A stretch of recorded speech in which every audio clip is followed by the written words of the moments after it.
There is a whole new world in college sports. Athletes are being paid. College athletic departments are scrambling for money. They're trying to raise money to pay players. This year it's $20.4 million, and it will go up 4% each year. So they're looking for new ways to generate money. They're selling alcohol. They have concerts at stadiums. And now NCAA is allowing advertisements on uniforms as a way to create new revenue sources. Lots of eyeballs on these players and their uniforms, as well as equipment. And schools have been lining up these deals. And that is the new world order. Be ready to watch these starting August 1st.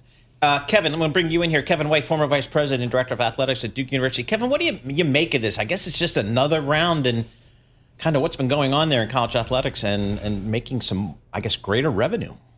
Well, good morning, you guys. Janet, Paul, and Starlet. Appreciate having the opportunity to speak with you. I think I used the expression when Janet recently wrote an article that we've crossed the Rubicon. I mean, we were a very conservative, if not parochial, collegiate athletics scene up till about 10 years ago. And we became very permissive almost overnight for as Janet just described, for the need to monetize more of our assets. And what's a bigger and better asset than the student athlete, him or herself, to monetize because of the escalating costs of doing business. I mean, the college athletics has become a really big business. Absolutely. So as a former AD at Duke, you know now this new world order that we're in where the schools need to cut checks for their players, but we know schools need to also watch their expense line very carefully. Federal funding is definitely a problem for the big elite schools that certainly include Duke. How would you go about raising revenue if not selling space on the patch, on the jersey to patches? Janet, I would say that just about everything is on the table at this point.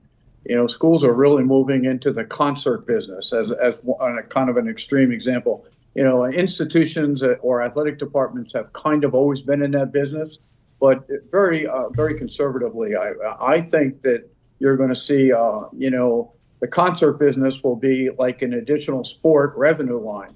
It'll be football, men's basketball, perhaps women's basketball, concerts, then baseball and everything else. I mean, it's pretty amazing where this is headed, but it's out of necessity.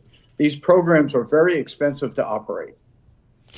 Do you think fans are going to be put off by seeing advertisement on player uniforms? I don't, to be honest with you. I think we live in a rather commercialized world.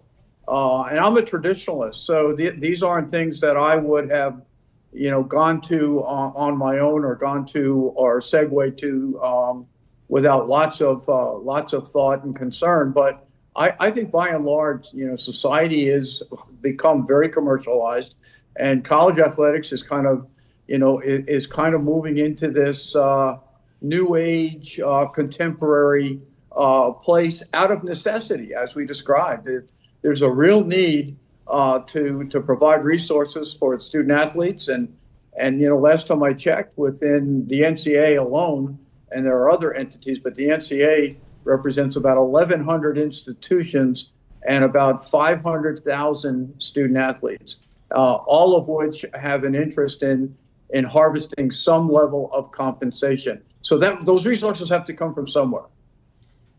These patches that they would allow for jerseys would just be during the regular season. Apparently, during the NCAA championships, Paul, it doesn't apply because the NCAA has its own deals, yeah. Right? So different eyeballs. Hey, Kevin, it particularly as it relates to name, image, and likeness and the transfer portal, a lot of folks feel like this is the Wild West out there. Do you believe it needs to be regulated, and if so, by whom? Well, it certainly needs to be regulated. I don't think what we're doing right now is sustainable. With the elusive level playing field has taken a huge time out. It's not even close to a level playing field at the moment. It's pay for play and it's tampering, and we're buying players like crazy, one institution against another. And when you think for a second, just the professional leagues, NBA, NFL, Major League Baseball, NHL, WNBA, we all have restricted environments in those professional leagues The only non-restricted and or unregulated environment that I'm aware of right now is the NCAA. And it's ironic because, I was in AD for 38 years. For years, I mean, we couldn't provide a bagel in the morning after a workout with cream cheese. And now we're providing, student athletes the opportunity to, we're buying Broncos by the truckload. I mean, and dispersing them. I mean, this thing has gone so dramatically in another direction, but it is really unregulated. That's the problem. And it's going to require some regulation to take the Wild West out of the everyday business momentum.